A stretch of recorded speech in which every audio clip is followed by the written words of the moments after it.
বিসমিল্লাহির রহমানির রহিম। আসসালামু আলাইকুম ভিউয়ার্স, আমার মা কিচেন অ্যান্ড ব্লগে আপনাদের সবাইকে স্বাগতম। চলে এলাম নতুন একটি দুর্দান্ত স্বাদের রেসিপি নিয়ে।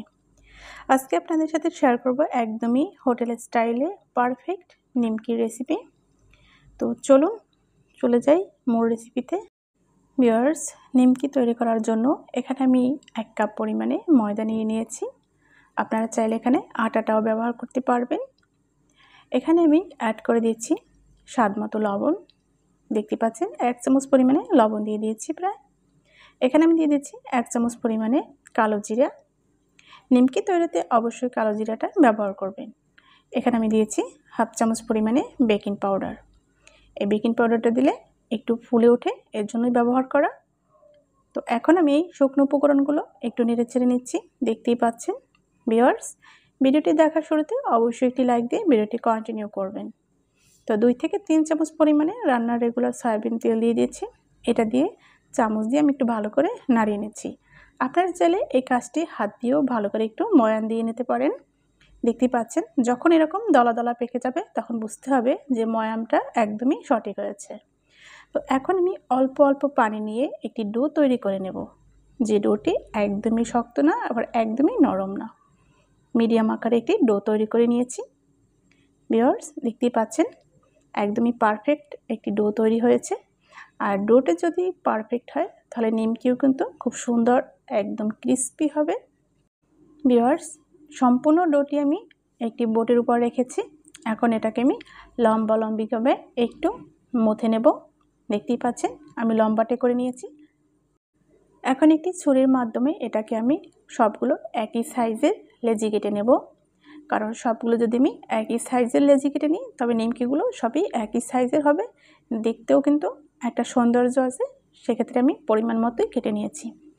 তো সব লেচিগুলোই আমি বাটিতে রেখে দিয়েছি। একটি লেচি কিন্তু আমি বোর্ডের উপর রেখেছি। সামান্য পরিমাণে একটু ময়দা ছিটিয়ে দিয়েছি।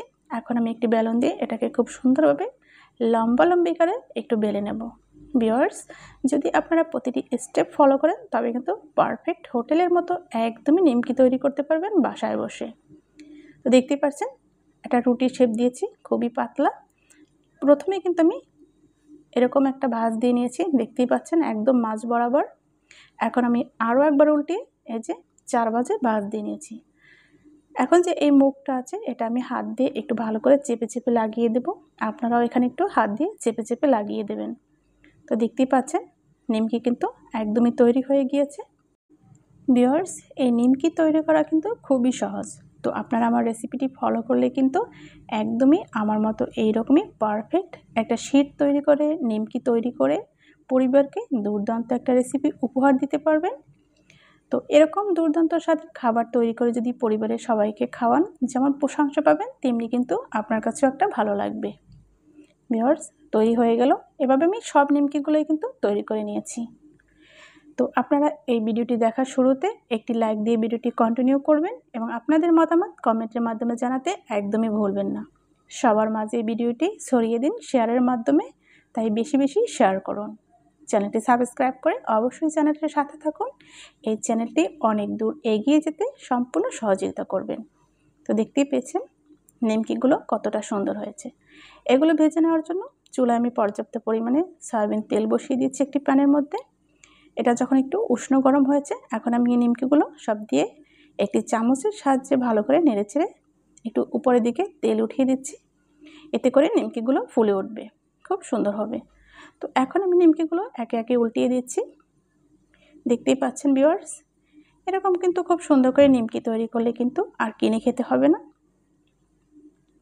দেখতেই পাচ্ছেন আমি 3 থেকে 4 মিনিটের মতো নিমকিগুলো হালকা আঁচে ভেজে নিয়েছি। একদমই ক্রিস্পি হয়েছে এবং কতটা সুন্দর একটা কালার এসেছে আপনারা দেখে কিন্তু বুঝতে পারছেন যে একদম পারফেক্ট কালার এসেছে।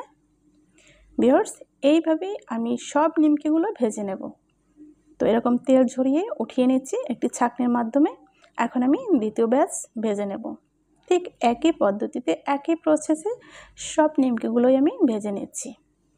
তো মনে রাখবেন চুলার আঁচটা অবশ্যই একদমই নরমালে রাখতে হবে, তা নাহলে উপর থেকে যেমন পুড়ে যাবে ভিতরটা কিন্তু ক্রিস্পি হবে না।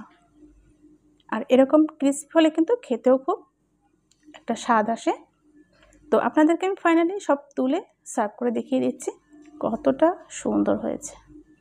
ভিউয়ার্স, আপনারা দেখে কিন্তু বুঝতে পারছেন কতটা ক্রিস্পি হয়েছে এবং কতটা সুন্দর একটা কালার এসেছে।